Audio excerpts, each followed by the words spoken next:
Hello friends, स्वागत है आप सभी का मेरे चैनल में। आज हम देखेंगे डेटा हैंडलिंग, वो चैप्टर 3 है क्लास 7 का।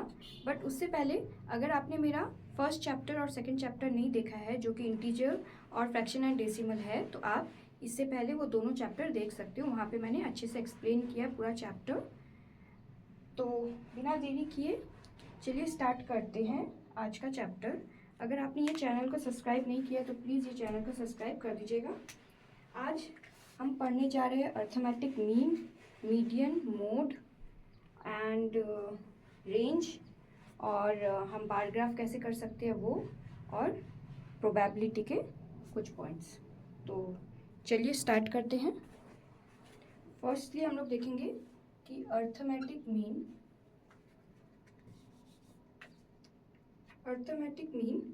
कैसे हम निकाल सकते हैं। हमें बहुत सारे जगह में एवरेज निकालने के लिए बोला जाता है। एवरेज कैसे निकाल सकते हैं हम, तो उसके लिए हमें क्या करना पड़ता है कि हमें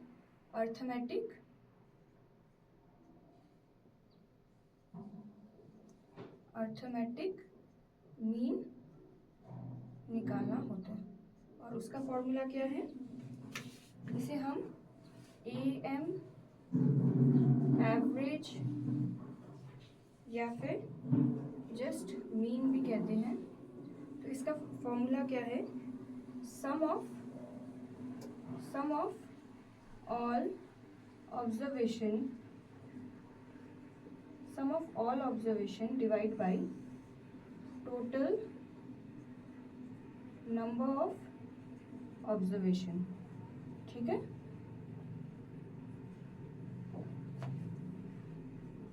सम of all observation divide by total number of observation. जैसे कि हमें एक बताया गया है कि एक स्टूडेंट है आशीष, समझ लीजिए कि एक स्टूडेंट है आशीष, वो क्या करता है, 4 आवर्स, 5 आवर्स एंड 6 आवर्स क्या करता है, वो रिस्पेक्टिवली 3 कॉन्जिक्यूटिव डेज में वो पढ़ाई करता है। ठीक है, 4, 5 एंड 6 आवर्स। फर्स्ट डे में 4, सेकेंड डे में 5 एंड थर्ड डे में 6 आवर्स। ठीक है, अब बोला गया है कि how many hours does he study daily on an average, मतलब डेली एवरेज में वो कितना घंटा पढ़ाई करे। तो एवरेज का फॉर्मूला क्या है, sum of all observation. So sum of all observation मतलब एवरेज हम कैसे निकालेंगे, average is equals to 4 + 5 + 6 hours divide by total number of observation. कितना दिन, 3 डेज, तो 3, that is equals to 5 + 4 is 10, 10 + 5 is 15, 15 by 3 that is 3. So sorry, 15 divided by 3 is 5, so that is 5 hours. So on an average आशीष क्या करता है, 5 hours studies करते हैं। तो ये है हमारा प्रोसेस ये निकालने का। ठीक है, कि वो कैसे क्या पढ़ाई कर रहे हैं। ठीक है, वैसे ही अगर एक बैट्समैन है, ठीक है, batsman scored following numbers in innings. अब हम लोग को बोला गया है कि एक बैट्समैन है, उसने क्या किया है, इनिंग्स में 36, 35, 50, 46, 55 एंड 60 उसने बनाया है 6 इनिंग्स में। ठीक है, 6 इनिंग्स में। तो बोला गया है कि on an average mean run scored in an innings, मतलब एवरेज में उसने एक इनिंग में कितना रन बनाया, वो हमें कैसे मिलेगा। फर्स्ट हम क्या करेंगे, इन सबको टोटल कर देंगे। तो 36 + 35 + 50 + 46 + 55 + 60 divide by total number of observation, मतलब 6 इनिंग्स से 6। सो अगर आप इसको टोटल करिएगा तो कितना निकलेगा, ये 36 + 35 71 + 50 is something called 282 divided by 6 6 answer निकलेगा 47। सो तो वो क्या किया, 47 is his mean score number of runs in one inning, पर इनिंग 47 रन्स बनाया गया था। ठीक है, तो ये है process of taking out mean या फिर एवरेज या फिर अर्थमेटिक मीन, तो ये सब एक ही है। तो अब आपको ऐसे टाइप्स के बहुत क्वेश्चंस दिए जाएंगे या फिर आपको एक आर्बिट्रेरी नंबर्स दिया जाएगा और बोला जाएगा कि इसका एवरेज निकालिए या फिर मीन निकालिए। तो वही आपको फॉर्मूला यही है कि आपको सबको टोटल कर देना, सबको एड अप कर देना है और उसको कितने नंबर्स है यहाँ पे देखिए 1 2 3 4 5 6 है तो डिवाइड बाई 6, यहाँ पे 3 थे तो 1 2 3 3, तो ऐसे करके उसको आपको डिवाइड कर देना है, लिख देना है और उसके बाद दोनों को डिवाइड कर देना है। तो ऐसे करके आपका क्या निकल जाएगा, अर्थमेटिक मीन। अगर कोई भी कंफ्यूजन हो आपको तो आप कमेंट बॉक्स में मेरे को बता सकते हैं, और अगर आपको कोई भी क्वेश्चंस हो तो आप अच्छे से मुझे लिखकर कमेंट बॉक्स में बता सकते हो। आप कमेंट करते रहिएगा तो उससे मेरे को समझ में आ जाएगा कि आपको समझ में ये बात आ रही है या नहीं आ रही। ठीक है, अब हम नेक्स्ट हम क्या पढ़ेंगे, अब हम पढ़ेंगे रेंज, कि रेंज क्या होता है, रेंज। ठीक है, रेंज, ठीक है, रेंज क्या है, ये क्या है, difference of highest and lowest observation, difference of highest and lowest observation. It gives an idea of an observation. जैसे एक रेंज, यहाँ से यहाँ का रेंज दिया हुआ है तो आपको बताना है कि उन दोनों के बीच का रेंज कितना है। जैसे मैं आपको समझाती हूँ कि एग्जाम्पल, टीचर्स का एज दिया गया है, 10 टीचर्स के एज दिए गए हैं। एक स्कूल है उसमें टीचर्स है, 10 टीचर्स के एज दिए गए हैं, 32, 41, 28, 54, 35, 26, 23, 33, 38 and 40. So these are the ages of 10 teachers working in a school. Now आपको क्या बोलना है कि रेंज क्या है। ठीक है, तो फर्स्ट में in order to take out the range, first you have to organize all the numbers in an ascending order. ठीक है, ascending order मतलब छोटा से बड़ा। सो आपको पहले इसको अरेंज करना है। तो फर्स्टली हम लोग क्या करेंगे, अरेंज करेंगे। तो पहले देखेंगे सबसे छोटा नंबर क्या है, 23, 23, अरेंजिंग, अरेंजिंग, हाँ। उसके बाद 23, then 26, then 26, 23, 26, then 28, then 28, then 30 line में 32, then 33, then 35, then 38, then 40, then 41, and lastly 54.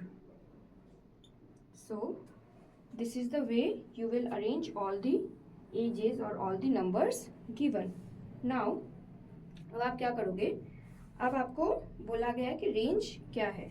तो रेंज निकालने के लिए आप क्या करोगे, पहले आप क्या करोगे, सबसे बड़ा नंबर लोगे, ठीक है, और सबसे छोटा नंबर लोगे। ठीक है, सबसे बड़ा नंबर क्या है, 54। So range is equals to 54 minus सबसे छोटा नंबर इज 23। ठीक है, 54 माइनस 23, सो क्या आएगा, 31 ईयर्स। सो रेंज क्या है, 31 ईयर्स का रेंज है। ठीक है, यही निकालने का फॉर्मूला है, सबसे हाईएस्ट टू सबसे लोएस्ट। तो उसके लिए हमें पहले असेंडिंग ऑर्डर में उसे ऑर्गेनाइज करना है। अब इसी के कॉन्जिक्यूटिव 2-3 और क्वेश्चंस आते हैं जो बहुत ही इजी रहते हैं, कि which is the oldest teacher. हाँ, तो ओल्डेस्ट टीचर क्या होगा, 54। सो ये क्या है, ओल्डेस्ट। हाँ, और विच इज द यंगेस्ट, सबसे छोटा क्या है, 23, तो ये यंगेस्ट हो जाएगा। ठीक है, ये कुछ क्वेश्चंस रहते हैं। और अगर आपको इसी में mean age of a teacher निकालने बोला कि mean age of a teacher, mean age of a teacher निकालने बोलेगा तो आप क्या करोगे, हमने पढ़ा था कि sum of all the observation divide by total number of observation. तो हम क्या करेंगे, इन सबको एड अप कर देंगे। तो 23 plus 26 plus 28 plus 32 plus 33 plus 35 plus 38 plus 40 plus 41 plus 54 divide by 10। ठीक है, डिवाइड बाई 10, क्योंकि 10 टीचर्स थे। तो इसको जब आप ऐड करोगे, ठीक है, तो क्या निकलेगा 350। ठीक है, ये मैंने पहले से ही करके रखा है, डिवाइड बाई 10, ताकि आपका टाइम कंज्यूम ना हो। तो जब आप इन सबको ऐड करोगे तो 350 निकलेगा डिवाइड बाई 10, तो आंसर विल बी 35। ठीक है, तो आंसर क्या होगा 35 ईयर्स। तो यहाँ पे हमने क्या किया, एवरेज वो भी निकाल लिया, प्लस हमने रेंज भी निकाल लिया। तो और एक और क्वेश्चन है कि अगर आपको कभी बोला गया कि मीन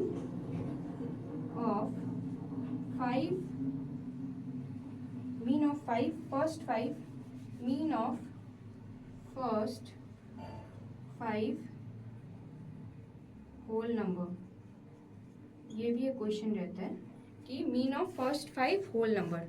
तो हमें पता है कि होल नंबर्स में क्या क्या है, फर्स्ट 5 मतलब 0 है होल नंबर, 1 है, 2 है, 3 है एंड 4 है। 1 2 3 4 5 डिवाइड बाई 5, सबको ऐड कर देना है। ठीक है, तो 5 6 7 8 9 10 11 बाई 5 है, 12 by 5, 4 0 1 2 3 4 4 5 6 7 8 9 10, sorry 10 by 5 that will give you 2। सो ये हमारा है। वैसे अगर आपको इसमें नेचुरल नंबर बोला गया तो आप 0 की जगह में 1 से स्टार्ट करोगे, 5 लिख दोगे और फिर डिवाइड बाई 5 कर दोगे। तो यही प्रोसेस चलता रहेगा। ठीक है, तो इसी से हमने क्या किया, रेंज भी कंप्लीट कर दिया। ऐसे ही रिलेटेड क्वेश्चंस रहते हैं बट बहुत ही ईजी रहते हैं। मेन कॉन्सेप्ट यही है, बट थोड़ा अलग घुमा के क्वेश्चन रह सकता है, बट मेन कॉन्सेप्ट इज कि रेंज को आपको क्या करना है, सबसे बड़ा नंबर और सबसे छोटा नंबर को माइनस कर देना है। उन बीच में जो नंबर आएगा वही रेंज रहेगा। बट डोंट फॉरगेट कि आपको पहले असेंडिंग ऑर्डर में उसको ऑर्गेनाइज करना है ताकि कोई भी कंफ्यूजन ना रहे। ठीक है, now moving forward to next topic, that is mode. Now we will study mode. तो mode, what is mode? Mode is a set of observation that occurs most often or mostly, जो सबसे ज़्यादा आते हैं।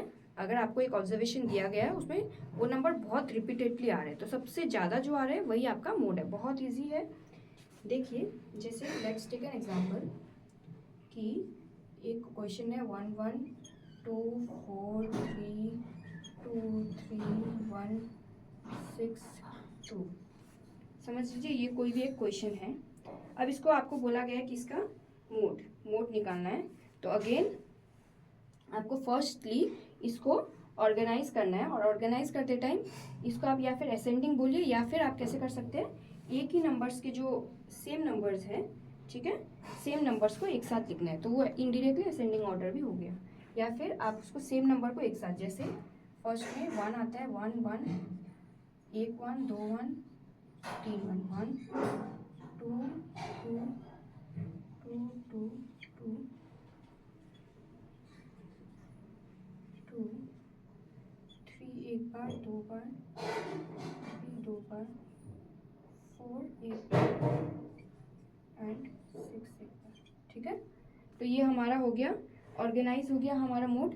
सो now what we will do, we will count which number have arrived most of the time. So अगर आप देखोगे then 1 3 बार आया है, 2 जो है वो 4 बार आया है, 3 जो है वो 2 बार आया है, और ये 1 ये 1। So it is totally clear that 4 is our mode as, sorry. So it is totally clear that 2 is our mode because it have arrived 4 times. So mode is 2. Okay, mode is 2. Now, for an example, if I would rub this number 2, then there will be only 3 2. Fine. So number of 2 will be 3 times. So now here mode will be, now if you can see that they two have equal numbers. So 1 also arrived thrice and 2 also arrived thrice. So now our new mode will be 1 and 2. Okay, 1 and 2. So there will be two mode, that will be 1 and 2. So hope you have understood that mode is anything where mode is those observation which arrive most of the time. Okay? That arrive the highest time. Fine? Not most of the time, but the highest of all. So this is mode. Now let's take one more example where you will express mode in the form of tally method. Fine. So you are given an age, that is 12, 14, 12, 16, 15, 13, 10, 11, 11, 12, 13, 11, 13, 12. Fine. So this is the age of students who are present, or who is organizing, who are present in a seminar or anything like this. Fine. So now you need to express this in bar graph. Express this is it in tally. Fine. Tally bar, and you need to take out the mode. So fine. So first you will write age in this box here, tally bar, and here you will write the age, or you will write the number, total number. Fine. So this here first here we need to organize it in ascending or in a sequence, but now since we are writing it this in bar in a table, so we don't need to do this. First, the smallest age is 11. No, fine. Smallest age is 10. So 10 arrived once, only once. So you will give a 1 bar, and here you will write 1. This is a bar and not 1. Fine. Now the second number is 11. 11 arrived once, twice, thrice. So you will write 1, 2 and 3. This is 3. आप क्या करोगे, 3 बार दोगे. ठीक है, ये बार है, और ये आप डायरेक्टली जो हम जैसे लिखते हैं वैसे लिख रहे हैं, बट ये आप क्या कर रहे हो, टेली बार में इसको एक्सप्रेस कर रहे हो. ठीक है. Next number is 12. तो 12 कितने बार है, 1, 2, 3, 4. So 1, 2, 3 and 4. So this is 4. Fine. Now अच्छा, let me make 12 in 5. And why is that, when you have to express 5 in a tally bar, so then what you will do is you will write 1, 2, 3 and 4, and you will cross this diagonally. Fine. Wait, let me teach you. 1, 2, 3 and 4, and you will cut it diagonally. So this is 5. Fine. So this will be termed as 5. Fine. 1, 2, 3, 4, and you will cut it diagonally. So this will be 5. Fine. So now 13. 13 is once, twice, thrice. 3 times. So 1, 2, 3. And 14 is once, only once.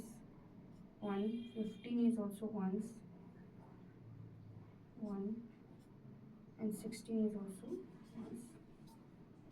So here this is, now we need to take out the mode. So it is clearly seen that 12 arrived the most. So this is our mode. Fine. Again, one more thing for Telebar, that we have expressed 5 as 1, 2, 3, 4 and 5. Now if you have to express 6 or 7, then you will again start with 1. This is 6 and this is 7. Fine. 1, 2, 3, 4, 5, 6, 7. So in this way it will continue and keep on continuing. For 10 it will be this. This is 10. So this is how we write a Telebar for mode. So now again we have completed mode. Now we will move forward to another interesting topic, that is median. But before that, if you are new to my channel, then don't forget to subscribe my channel and also visit all my other videos, and especially class 7 chapters which I have explained, that is fraction chapter number 2, fraction and decimal, and chapter number 1 which was integer. Fine. So now we will study median. Median. What is median? Median is the number of observation or data with half of the observation this side, left hand side, and half of the observation on the other side, that is right hand side. So actually median is the middle number. Fine. The middle number which is exactly on the middle, and the other numbers are in this side or the other side. Fine. So let's study how to take out the median. So for an example, the number is given as 35, 32, 35, 42, 38, 32, 34. So you are told that take out the median of this observation. So firstly, again we will arrange the number through ascending order, in ascending order. So here the smaller number is 32. So you will write 32 once, 32 twice, then 34, sorry, then 35 twice, then 38, and then lastly 42. So this is our actual observation. So now we have learned that median is, median क्या है, बीच का number. So here 1, 2, 3, 4, 5, 6, 7. Fine, 7. So if you will see that, if you will keep this 35 in middle, then 1, 2, 3, 3 numbers are in this side and 3 numbers are in this side. So 35 is our median. हमारा median क्या होगा, 35. क्यों? क्योंकि ये ठीक बीच में है. इसके यहाँ पे भी 3 numbers हैं, इसके यहाँ पे भी 3 numbers हैं. So ये क्या होगा, median होगा. Fine.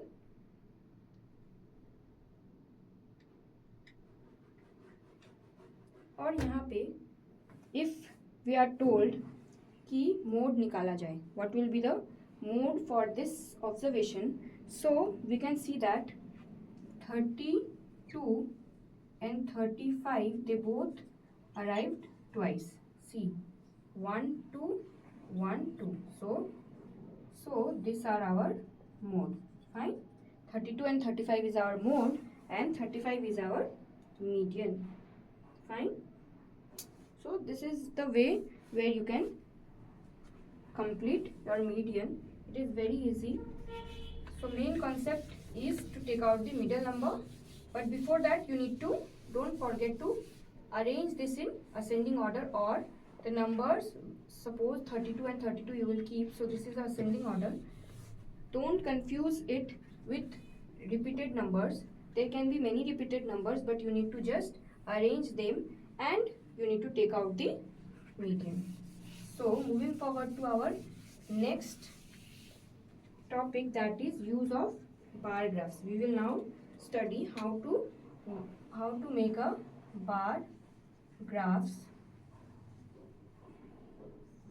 Fine. So we will study how to make a bar graph.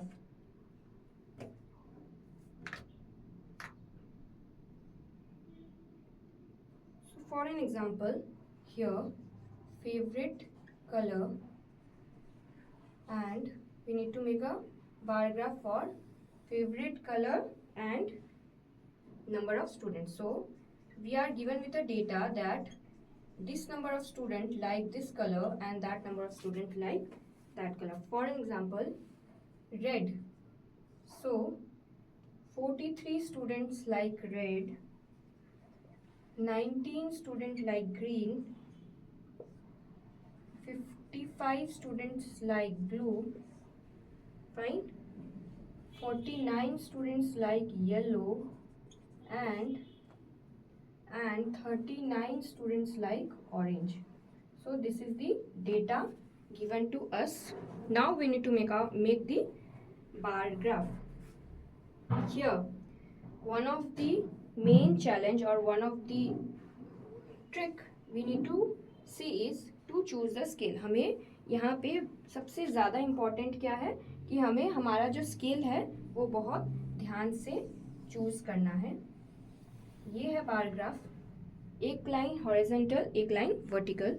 अब हमें यहाँ पे क्या करना है कि हमें देखना है कि हमारा जो नंबर्स है वो किस रेंज में है.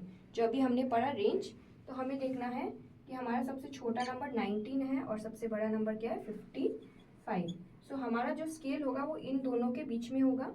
अब आपको उसको इक्वली डिवाइड करना है ताकि आपको प्रॉब्लम ना हो. तो आप क्या कर सकते हो, या फिर आप 5 का ले सकते हो, 5, 10, 15, 20, 25. बट उसमें क्या होगा, आपका जो ये जो लाइन है वो क्या हो जाएगा, ज़्यादा हो जाएगा. बट वो आप ले सकते हो.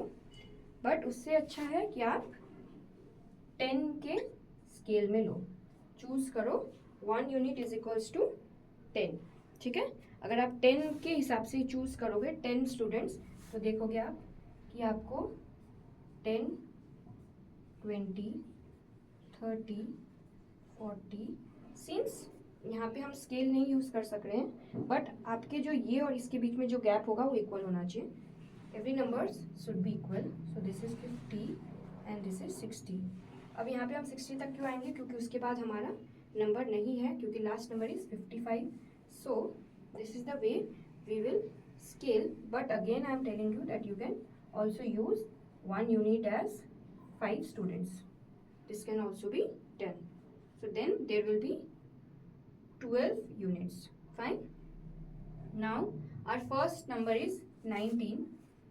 So our first color is red. So how you will make a bar graph? For example, this is 5, this is 15, this is 25, this is 35, this is 45, this is 55. See, I am again telling you that choosing of scale is totally your choice, but you need to choose it wisely so that it doesn't make that bar graph very dirty or very clumsy. So now first is 43. So if I am taking 43, then it will lie something like here. It will lie somewhere like here. So you will make a graph and you will write it as red. Fine. For green it is 19, so it will lie somewhere here, that is almost straight to this. So this is green. Now here you need to be very specific, very precise, that, and you should always use a scale and you should always measure this properly while making the bar graph. So this is 55, this is blue. 49 will lie somewhere here, somewhere here. So this is yellow, and last is orange. Orange will lie somewhere like here, and so this is orange. Fine. This all graphs should be will be made using a scale. Proper scaling should be done and it should be very straight. Fine. So this is our bar graph. This is how you make a bar graph. आप ऐसे बना सकते हो. अब इससे related कुछ questions आएंगे कि सबसे प्रिफर्ड, मोस्ट प्रिफर्ड कलर कौन सा था. सो आप देख सकते हो कि सबसे ज़्यादा नंबर्स ऑफ स्टूडेंट्स ने कौन सा चूज किया, blue. The highest number of student, that is 55 student chose blue.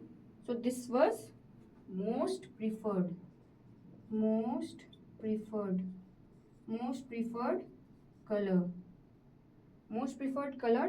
वैसे ही मोर लीस्ट प्रिफर्ड, वो आप देख सकते हो ग्रीन का बार सबसे नीचे है, तो वो है लीस्ट प्रिफर्ड और लीस्ट लाइक्ड. ठीक है, कुछ भी हो सकता है वो क्वेश्चन. ठीक है, और वैसे ही यहाँ पे पूछा जाएगा कि टोटल नंबर ऑफ कलर्स कितने थे, तो आप डायरेक्टली देख सकते हो 1 2 3 4 5. सो 5 colour, 5 total number of colours कितने हैं, 5 है. और कहीं कहीं बोले गए हैं कि नेम देम, तो आप डायरेक्टली लिख सकते हो red, green, blue, yellow and orange. So ये प्रोसेस है कि आप ऐसे करके पैराग्राफ बना सकते हो. कोई भी क्वेश्चन में आप इजीली बना सकते हो.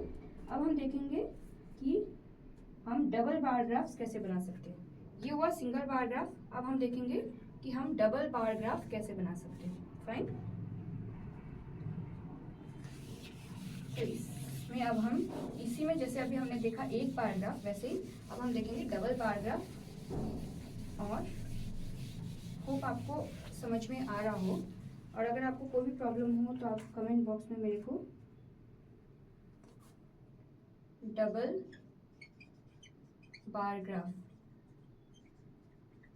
डबल पैराग्राफ, उसमें taking an example students.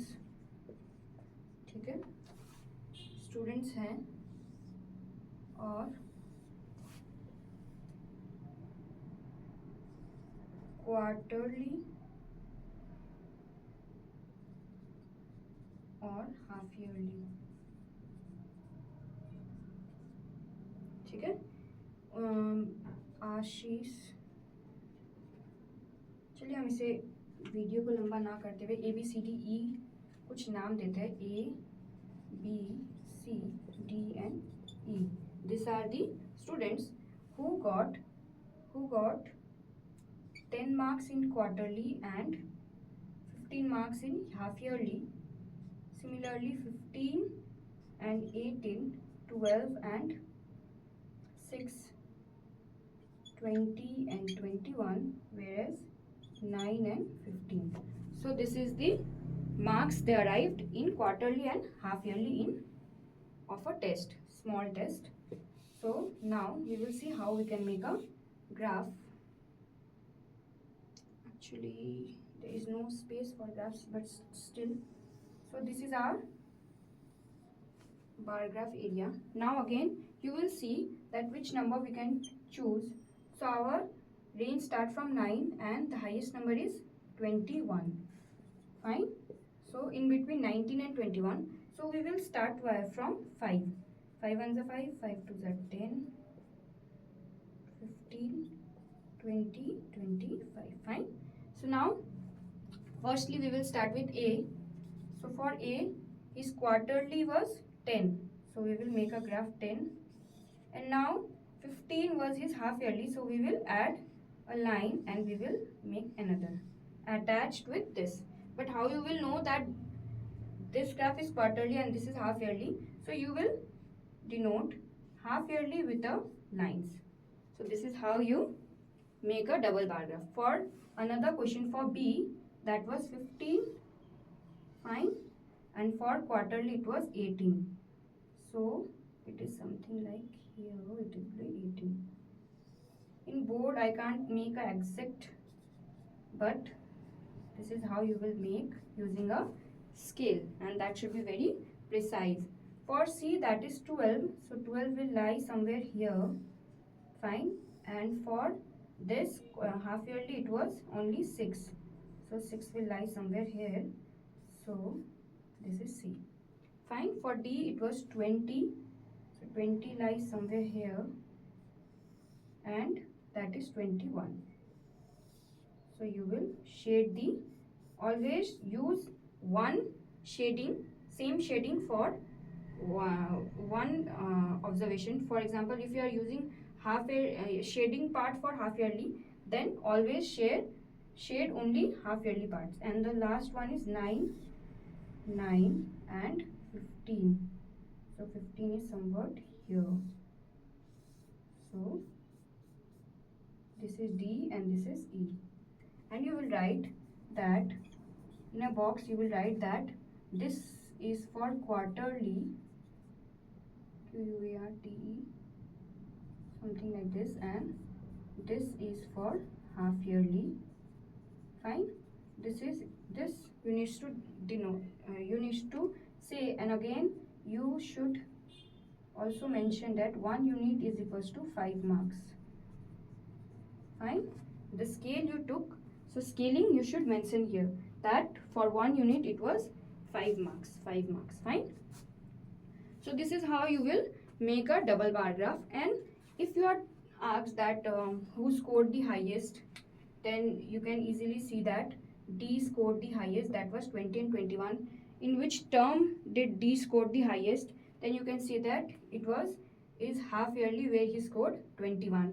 You can, if you are asked that who scored the least, then it was C, who scored only 6 in half yearly.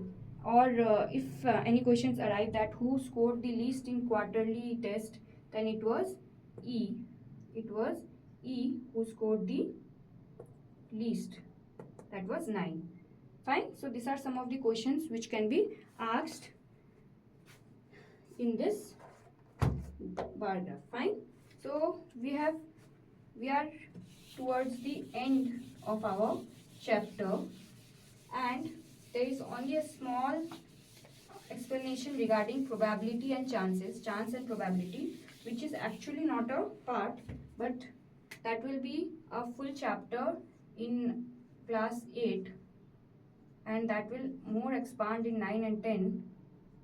But since it was taught in probability, but since it is taught in a book, so chance and probability, just that if you